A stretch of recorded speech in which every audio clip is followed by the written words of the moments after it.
चलिए बच्चों, हम बात कर रहे थे ऑक्सीजन फैमिली के बारे में। तो प्रीवियस लेक्चर में मैंने ऑक्सीडेशन स्टेट के बारे में डिस्कशन किया था। आज उसी लेक्चर को आगे हम कंटिन्यू करते हुए हम बात करेंगे बॉन्ड एंगल के बारे में, हाइब्रिडाइजेशन के बारे में, बॉइलिंग पॉइंट, मेल्टिंग पॉइंट के बारे में बात करेंगे, थर्मोस्टेबिलिटी, रिड्यूसिंग नेचर और एसिडिक कैरेक्टर के बारे में डिस्कशन करेंगे। एक एक पॉइंट की हम बात करें तो सबसे पहले हम बात करें तो जो ऑक्सीजन फैमिली की बात करें बच्चों, तो ऑक्सीजन फैमिली जो होते हैं, ऑक्सीजन फैमिली की बात करें तो जो ऑक्सीजन फैमिली जो होते हैं वो हमारे MH2 टाइप के क्या बनाते हैं, हाइड्राइड बनाते हैं। M मीन्स क्या होगा, oxygen, sulphur, selenium, tellurium and polonium. तो जो हमारे ऑक्सीजन फैमिली होते हैं किस टाइप का हाइड्राइड बनाते हैं, MH2 टाइप के बनाते हैं। मीन्स यहाँ पे हो जाएगा H2O, H2S, यहाँ पे लिख लीजिए H2M, यहाँ पे फिर हो जाएगा H2Se एंड H2Te। यही तक टेलोरियम तक ही हम पढ़ेंगे, क्योंकि आपका पोलोनियम जो होता है वो हमारा क्या होता है, वो हमारा रेडियो एक्टिव होता है। तो एक एक करके हम चीज़ों को हम पढ़ते हैं बच्चों। जहाँ पे भी डाउट हो आप अपने डाउट को क्लियर करते चलिए। तो सबसे पहले हम बात करते हैं बॉन्ड एंगल ऑफ हाइड्राइड। तो हाइड्राइड का बॉन्ड एंगल क्या होता है, इसके बारे में हम डिटेल में थोड़ा सा डिस्कशन कर लेते हैं। एक एक पॉइंट समझिएगा। तो चलिए पहला एग्जांपल हम ले रहे हैं, बात करने जा रहे हैं बच्चों बॉन्ड एंगल के बारे में बात करने जा रहे हैं। बॉन्ड एंगल क्या है, यहाँ पे सबसे पहले हम बात ले रहे हैं, यहाँ पे OH, यहाँ पे आपने लिया सल्फर, इसके बाद आपका आएगा सिलेनियम, इसके बाद आपका होगा टेलोरियम। बात करें तो टोटल कितने इलेक्ट्रॉन होते हैं, 6 इलेक्ट्रॉन होते हैं। तो यहाँ पे 2 bond pair, 2 lone pair present है।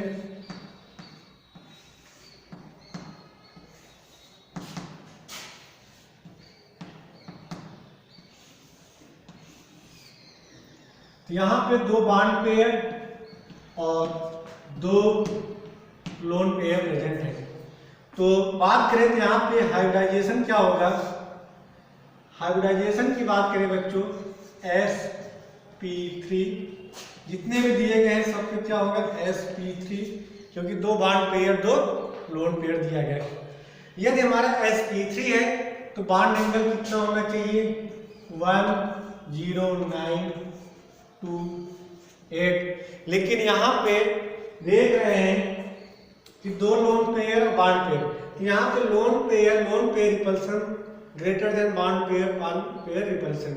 तो यहाँ पे क्या होगा, जब रिपल्सन होगा, इनमें जब रिपल्सन होगा तो बॉन्ड एंगल देखिए होना क्या चाहिए, 109 समथिंग होना चाहिए। लेकिन यहाँ पे बॉन्ड एंगल हमारा 109 ना होके यहाँ पे बॉन्ड एंगल कितना होता है इसका होगा 1045। बात समझ में आ रही है, 1045 होता है। होना क्या चाहिए, 10928, 109 डिग्री 28 मिनट, यहाँ पे 104 डिग्री 5 मिनट। तो यहाँ पे जो बॉन्ड एंगल है sp3 तो होना कितना चाहिए, 109, लेकिन होता कितना, 104। रीजन क्या है कि जितने भी आप यहाँ पे देख रहे होंगे बच्चों, हर एक के पास 2 लोन पेयर 2 बॉन्ड पेयर है।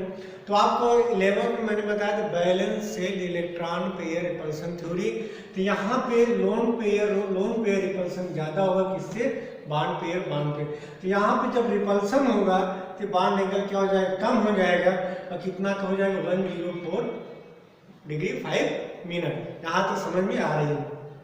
चलिए अब आगे हम बात करें, यहाँ पे H2O, H2S, H2Se, H2Te दिया गया है। तो सब पे हाइब्रिडाइजेशन sp3 होगा। लेकिन बात करें तो बॉन्ड एंगल सबसे ज्यादा किसका होगा, H2O का, फिर इसका होगा, फिर सिलेनियम का, फिर टेलोरियम का होता है। मीन्स H2O का बॉन्ड एंगल सबसे ज़्यादा होता है। याद करिए मैंने बताया था बॉन्ड एंगल नाइट्रोजन फैमिली में bond angle directly proportional to electronegativity of central metal atom. Central metal atom की यहाँ पे सराउंडिंग एटम सब में क्या कॉमन है, सेंट्रल एटम की इलेक्ट्रोनेगेटिविटी जितनी ज़्यादा होगी उसका बॉन्ड एंगल उतना ज़्यादा होगा। रीजन क्या है, रीजन समझना बच्चों, पहले रीजन जरूर समझ लीजिएगा। ऑक्सीजन की इलेक्ट्रोनेगेटिविटी सल्फर से ज़्यादा है, बात समझ। तो यहाँ पे हमारा जो इलेक्ट्रॉन किधर जाएगा, ऑक्सीजन की तरफ जाएगा, यहाँ पे सल्फर की तरफ। लेकिन इसकी EN वैल्यू ज़्यादा है तो ये क्या ऑक्सीजन के क्लोज जाएगा, यहाँ पे भी एक इलेक्ट्रॉन जाएगा, यहाँ पे भी इलेक्ट्रॉन जाएगा। पॉइंट सुना, ऑक्सीजन की EN वैल्यू ज़्यादा होती है तो इलेक्ट्रॉन इसके बहुत क्लोज जाएगा ऑक्सीजन के। यहाँ पे E पे नेगेटिव चार्ज, यहाँ पे नेगेटिव चार्ज, नेगेटिव नेगेटिव जब रिपल्सन होगा, जब रिपल्सन होगा तो एंगल बढ़ जाएगा। यहाँ पे सल्फर की EN वैल्यू ऑक्सीजन से कम है तो इलेक्ट्रॉन हो सकता है यहाँ पे हो, इसकी EN वैल्यू और ज़्यादा है तो इलेक्ट्रॉन यहाँ पे है, और इसकी EN वैल्यू और कम है तो इलेक्ट्रॉन यहाँ पे। तो यहाँ पे इलेक्ट्रॉन क्या, दो इलेक्ट्रॉन एक दूसरे के पास में होंगे, इसका इधर जाएगा तो यहाँ पे रिपल्सन ज़्यादा होगा तो एंगल ज़्यादा होगा। यहाँ पे इलेक्ट्रॉन थोड़ा सा डिस्टेंस है तो यहाँ पे रिपल्सन कम होगा, और यहाँ पे इलेक्ट्रॉन बहुत दूर है तो यहाँ पे रिपल्सन बहुत कम होगा। जब रिपल्सन कम होगा तो इसका एंगल ज़्यादा होगा। मीन्स यहाँ पे रिपल्सन कम है तो एंगल कम है, यहाँ पे रिपल्सन ज़्यादा है तो एंगल बढ़ जाएगा। बात यहाँ पे इलेक्ट्रॉन, यहाँ पे इलेक्ट्रॉन रिपल्सन होगा तो ये वाला एंगल बढ़ जाएगा। बात समझ में। तो यही रीजन होता है कि यहाँ पे जो ऑक्सीजन हाइड्रोजन के बीच जो इलेक्ट्रॉन की शेयरिंग होती है वो ऑक्सीजन के क्लोज में आ जाएंगे, तो यहाँ पे क्लोज में आ जाएंगे तो यहाँ पे जो बॉन्ड जो इलेक्ट्रॉन है, बॉन्ड में इलेक्ट्रॉन जो है यहाँ पे रिपल्सन क्या होता है, ज़्यादा हो जाता है। इस वजह से बॉन्ड एंगल भी ज़्यादा होता है। बात समझ में आपको आ गई होगी। चलिए अब सेकंड पॉइंट हम बात कर लेते हैं बच्चों, बॉइलिंग पॉइंट और मेल्टिंग पॉइंट पे भी डिस्कशन कर लेते हैं। बॉइलिंग पॉइंट और मेल्टिंग पॉइंट पे भी हम थोड़ा सा डिस्कशन करते हैं। चलिए रीजन बच्चों समझ में आ रहा होगा, तो हम बात करने जा रहे हैं boiling point and melting point. तो बॉइलिंग पॉइंट मेल्टिंग पॉइंट अगर हम बात करें बच्चों तो कंसेप्ट मैंने आपको बताया था, H2O, H2S, H2Se, H2Pe होना चाहिए, लेकिन ऐसा नहीं होता। अभी हम सब रीजन बता रहे हैं। इसका जो बॉइलिंग पॉइंट है मेल्टिंग पॉइंट में जो ऑर्डर होता है उसको नोट करिए, H2S, H2Se, H2 टेलोरियम और यहाँ पे H2O। रीजन यहाँ से यहाँ तक का रीजन क्या होगा, मॉलिक्यूलर मास इंक्रीजेस तो van der Waals force increases, तो boiling point and melting point भी इंक्रीज होगा। वाटर का सबसे ज्यादा क्यों होता है बच्चों, रीजन बताए थे, इंटर मॉलिक्यूलर हाइड्रोजन बॉन्डिंग। आप समझना बच्चों, पहला पूछा जा सकता है, समझने की कोशिश करिएगा। देखिए सल्फर से टेलोरियम तक जाएंगे तो आपका मॉलिक्यूलर मास बढ़ता है तो वैन डर वाल फोर्स बढ़ेगा तो बॉइलिंग पॉइंट भी आपका बढ़ता है। तो इन चारों में, इन तीनों में कौन सा फोर्स पाया जाता है, वैन डर वाल फोर्स पाया जाता है। लेकिन वाटर में कौन सी बॉन्डिंग होती है, इंटरमॉलिक्यूलर हाइड्रोजन बॉन्डिंग। और आपको पता है बच्चों इंटरमॉलिक्यूलर हाइड्रोजन बॉन्डिंग जो होता है वो हमारा स्ट्रॉन्गर होता है, किससे, वैन डर वाल फोर्स से। बात समझ में। आपसे यहाँ से दो टाइप के प्रॉब्लम पूछे जाते हैं कि H2O जो होता है इसका बॉइलिंग पॉइंट H2S से ज्यादा क्यों होता है, बताएंगे कि यहाँ पे इंटरमॉलिक्यूलर हाइड्रोजन बॉन्डिंग प्रेजेंट है, यहाँ पे वैन डर वाल फोर्स है। या पूछेंगे H2O जो हमारा लिक्विड क्या होता है, वाई H2O इज लिक्विड, तो आप बताएंगे कि H2O में हमारा इंटरमॉलिक्यूलर हाइड्रोजन बॉन्डिंग प्रेजेंट होता है। बात समझ में आ रही। तो बॉइलिंग पॉइंट या मेल्टिंग पॉइंट की बात करें तो सबसे ज़्यादा किसका होता है, H2O। और आपको पता होगा बच्चों कि जिसका बॉइलिंग पॉइंट मेल्टिंग पॉइंट ज़्यादा होता है वो क्या होता है, लेस वोलाटाइल होता है। अगर आपसे पूछा कि वोलाटाइल, तो आपको पॉइंट सुनना बच्चों, वोलाटाइल पूछा जाए तो वोलाटाइल होता है inversely proportional to boiling point. तो जिसका बॉइलिंग पॉइंट ज़्यादा हो उसका वोलाटाइल क्या होगा, कम होगा। तो वोलाटाइल का जो ऑर्डर होगा H2S greater than H2Se greater than H2Te greater than H2O। ये किसका श्रेणी लिखा गया बच्चों, वोलाटाइल का। एक एक पॉइंट को आप लोग नोट करते जाइए। तो चलिए इसको नोट करिए, फिर हम आगे चलते हैं।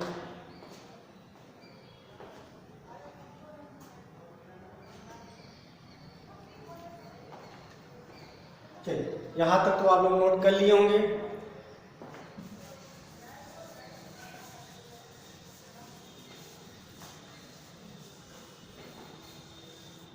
अगली रीडिंग डालिए, एसिडिक कैरेक्टर।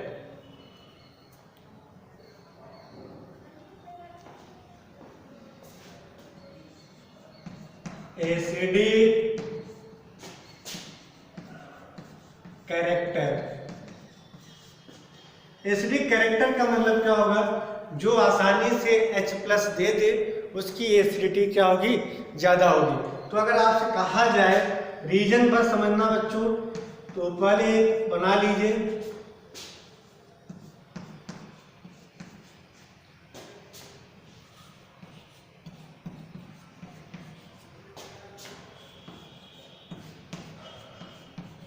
चलिए अगर आपसे पूछा जाए कि सबसे ज्यादा एसिडिक कौन होगा,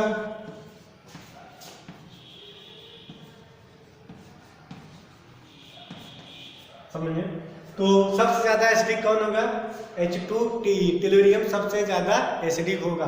वाटर की एसिडिटी क्या होगी, सबसे कम होगी। अब रीजन समझना, पूछा जाता है कि एसिडिटी ऑर्डर को आप इंक्रीज या डिक्रीजिंग ऑर्डर में बताइए। तो सबसे कम एसिडिक कौन होगा, H2O, और सबसे ज्यादा एसिडिक कौन होगा, H2Te। अब एसिडिक का मतलब क्या होता है, जो आसानी से H+ दे दे उसकी एसिडिटी ज्यादा होगी। और H+ आसानी से कौन देगा, जिसमें M और H, यहाँ पे नोट करिए M एंड H। M मतलब क्या हो सकता है, ऑक्सीजन, सल्फर, सेलेनियम, टेलुरियम, पोलोरियम। तो MH बॉन्ड जितना ज्यादा वीक होगा, इनके बीच का बॉन्ड जितना ज्यादा वीक होगा उतनी आसानी से टूटेगा, और जितना आसानी से टूटेगा उसकी एसिडिटी उतनी ज्यादा होगी। पॉइंट को सुनना बच्चों, तो आप देख रहे हैं ऑक्सीजन से टेलुरियम की तरफ जा रहे हैं, तो यहाँ पे देख रहे हैं MH bond, MH MH MH और MH। M मतलब क्या होगा, oxygen, sulphur, selenium, tellurium. MH bond क्या हो रहा है, बॉन्ड लेंथ क्या हो रही है बच्चों, बॉन्ड लेंथ क्या हो रही है, इंक्रीज हो रहा है। Means tellurium hydrogen, selenium hydrogen, sulphur hydrogen, oxygen hydrogen की बात करें तो बॉन्ड लेंथ सबसे ज्यादा इसका हो, क्यों, क्योंकि इसकी साइज ज्यादा है तो बॉन्ड लेंथ क्या होगा, ज्यादा होगा। यदि बॉन्ड लेंथ ज्यादा हो रहा है तो MH का बॉन्ड स्ट्रेंथ क्या होगा,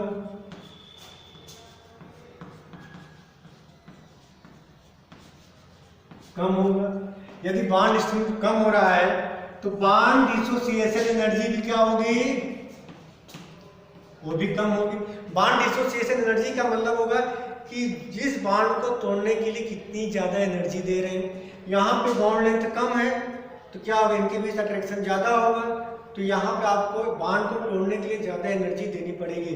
मीन्स यहाँ पे बॉन्ड डिसोसिएशन एनर्जी ज्यादा है और यहाँ पे बॉन्ड डिसोसिएशन एनर्जी कम है। तो आप लेफ्ट टू राइट जा रहे हैं, बॉन्ड लेंथ इंक्रीज होगा तो बॉन्ड स्ट्रेंथ क्या होगा, डिक्रीज होगा।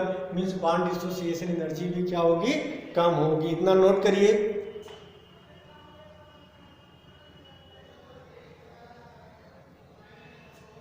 तो पॉइंट सुनना बच्चों, तो जब इधर से लेफ्ट टू राइट जा रहे हैं तो आप देखें बॉन्ड लेंथ क्या हो रहा है, इंक्रीज हो रहा है। तो यहाँ से H प्लस क्या होगा, आसानी से रिलीज होगा।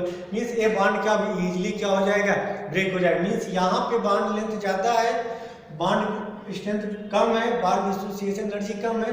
मीन्स ये हमारा क्या होगा, यहाँ से H प्लस का इजीली क्या हो जाएगा, रिलीज हो जाएगा। तो हमारा एसिडिक कैरेक्टर भी क्या हो जाएगा बच्चों, बढ़ जाएगा।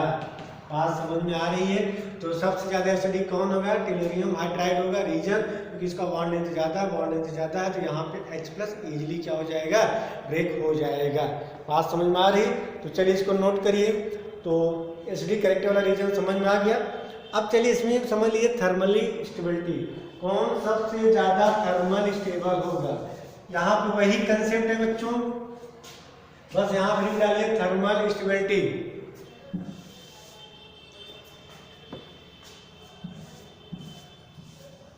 चलिए हेडिंग डालिए थर्मल स्टेबिलिटी।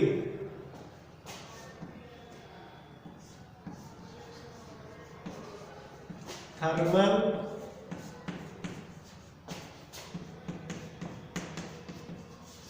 चलिए थर्मल का मतलब क्या होता है बच्चों, थर्मली सबसे स्टेबल कौन होगा। थर्मल मतलब कि कितने ज़्यादा टेम्परेचर पर टूट जाए, जो जिनके बीच MH बॉन्ड जितना ज़्यादा स्ट्रांग होगा उस बॉन्ड को ब्रेक करने के लिए आपको ज़्यादा एनर्जी देनी पड़ेगी। बात समझ में आ रही। आप देख रहे हैं कि सबसे ज़्यादा थर्मल स्टेबिलिटी किसकी ज़्यादा होगी, H2O, फिर दिस, फिर दिस।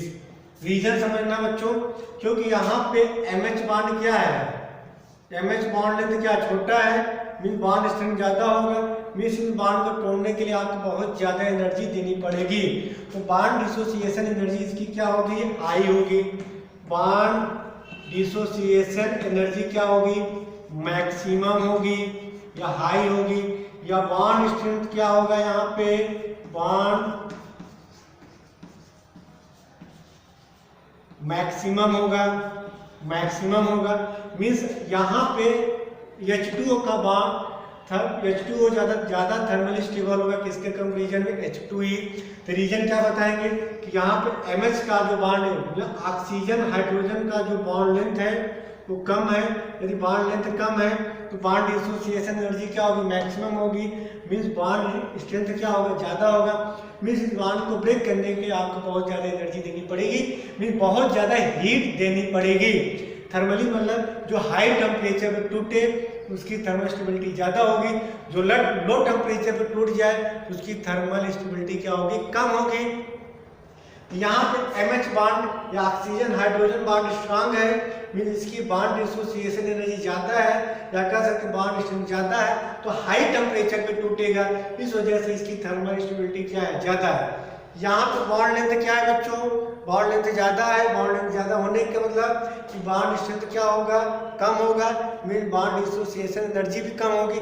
मीन्स लो टेम्परेचर पे हमारा H यहाँ से क्या करेगा, रिलीज कर देगा। ये लो टेम्परेचर पे H रिलीज कर रहा है, मीन्स क्या होगा, थर्मली अनस्टेबल होगा। ये हाई टेम्परेचर पे H रिलीज कर रहा है, ये थर्मली क्या होगा, स्टेबल होगा। पूछा जाता है कि H2 is more thermally stable then H2TE, tellurium hydride. आप क्या बताएंगे कि ऑक्सीजन हाइड्रोजन का जो बॉन्ड स्ट्रेंथ है ज़्यादा है, मीन्स इसकी बॉन्ड डिसोसिएशन एनर्जी ज़्यादा है।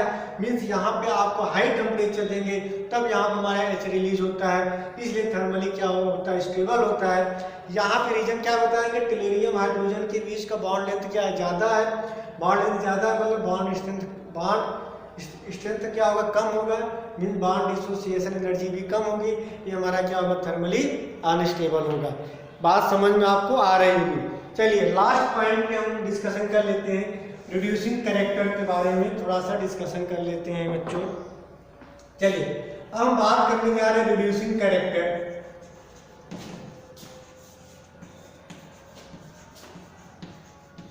हेडिंग डालिए रिड्यूसिंग कैरेक्टर क्या होता है, किसका ज्यादा होगा बच्चों, किसका कम होगा।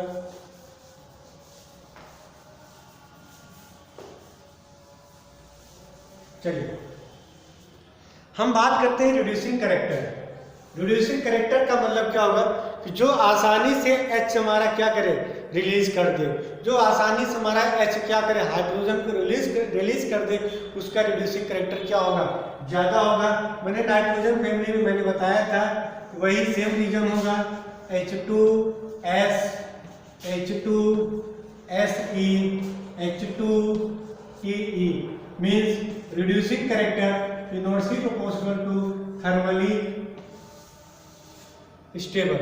जो थर्मली ज़्यादा स्टेबल होगा वो आसानी से H+ नहीं देगा, जो थर्मली अनस्टेबल होगा वो आसानी से H क्या करेगा, रिलीज कर देगा। तो जो आसानी से H+ देता है उसका रिड्यूसिंग कैरेक्टर क्या होगा, ज़्यादा होगा।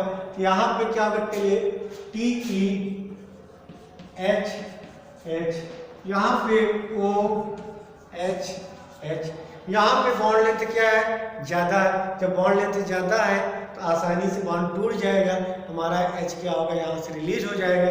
यहाँ पे क्या है बच्चों, बॉन्ड लेंथ कम है, यहाँ से आसानी से रिलीज नहीं होगा। इस तरह आपका ऑक्सीजन फैमिली में जो आपका बेसिक था, जो आपके एग्जाम में पूछे जाते हैं, वो सारी चीज़ों को मैंने एक्सप्लेन कर दिया हूँ। अगले लेक्चर में अगले टॉपिक जो भी होगा उस पर हम डिस्कशन करेंगे। आज की इतना ही बच्चों, थैंक यू।